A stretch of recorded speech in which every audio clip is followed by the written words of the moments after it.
dakika beach kende kato otieko chenro ada mondo miyo mule kumoro bende machiegni kod twak mabende wan go sani kato angi mede mamoko je weche mag agents mantiere kembe ma ondikore pacho kama tero ji pinje ma ok yore mag tich ada ni mul mano kachiel koda kama chielo en jo Kenya makoro biro machiegni piny libamba ma Tanzania mana chiel kuom ranyisi bende jo Kenya man kuro winjo ni sirkal mar Kenya nitiere kod gichungi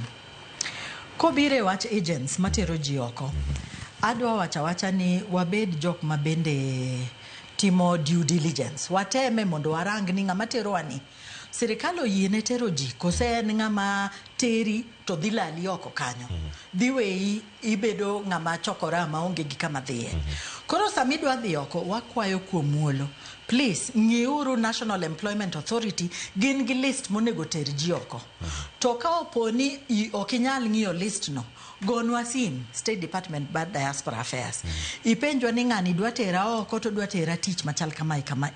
mondo warangni ka ngato ngisi ni idhi oko to contract misaino kalatas misaino ene dhok moro moking'eyo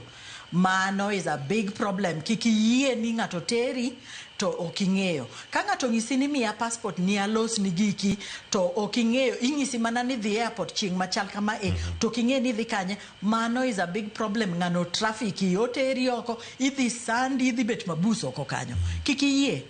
to chieng midhi oko tafadhali nyiswa kaka Diaspora Affairs kata Foreign Affairs kata embassy e piny ma intiere no nyis gini dhi kama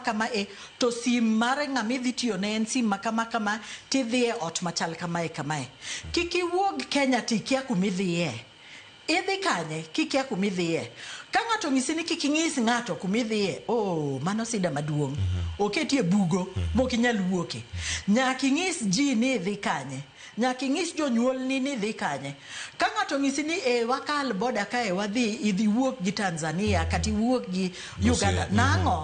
nango to wan gi airports Kenya nyaki wuok gi Kenya mondo wang'e ni dhi kama address midhi en kama ot midhi dak en odni mondo ko poni in gi shida moro matin to wang'e kuma intiere wach mane ji dhi to wang'e ni ne gisedhi ka ginwang'o chandruok ok ber nikech koro wathagre konyi to kata agents jok mowuondi ni dhigo gi wuondi to kaito giloro office gidhi yawo moro to giluongre nying moro kaito giloro kendo magi jok mondego mak nyocha olor 600 jok mane timre kamano lakini ing'e ni loro gi to gichako kendo gi nying moko koro wabende wabed jok motang wapenj ni kumwadhie ni en kanye address mwadhie en kanye to ung'is jo Foreign Affairs gi embassy kata jo Diaspora Affairs ni kae kuma wadhie kuom jowa man Tanzania embassy man Tanzania nosemiyo gi namba sim maginyalo godo sim piyo mondo konygi wang'e ni nitiere ng'ato achiel miluongo no Gutu manonindo kuom weche manowuok gi wagomos makende kuom familia to watemo timo kaka sirikal temo mondo wanwang' del mondo waduog dala mondo oike maber to wakwayo jok mani pinje maoko gi walure gi chike mag pinje gweko kik wabed ni wagwenyre gi chike mag pinje manoko go kamano ang'eni wachopo kama wada tieke chenro ayanga kama ntiere kar kae wach mari mogik ilose weche mag investment nikech mane kumoro mane pok omula ahinya ka ng'imule kar kanyo bedo wach mari mogik yote ni ne jo Kenya keto mwandu ne jogo mantiere pinje maoko mondo mi ka giduogo pacho kik gibi pacho ka onge kama gichak godo ka dak magi pinje maoko bende orumo mane mangi med kata gi wach mari mogik ka watieko kuom wach investments wakwayo ni ka idwa timo investments kikitima investment kikimi owete ni pesa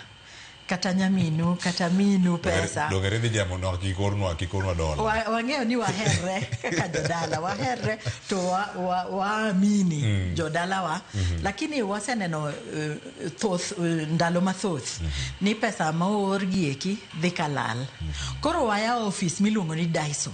Daiso ni bukonyi nwang'o license monegi nwang' kidwa gero factory ni moro matin idwa gero giri moro matin kata idwa invest kata kidwa investments miluongo ni silent investments kaka shares kaka treasury bills to wanyalo konyi mondo inyiew piyo to bende ne waseyawo platform ma jo diaspora mondo ginyiew gigieki kendgi. To wakwayo ni kiki luorwa wan jok ma temo mondo wakony jo diaspora mondo investments gi obed protected. Watemo mondo wakony gi mondo gi odhi nyime maber to dhi e yo maber bende mondo ginwang' mwandu ma gidwaro no e yo mayot. Kik bed gi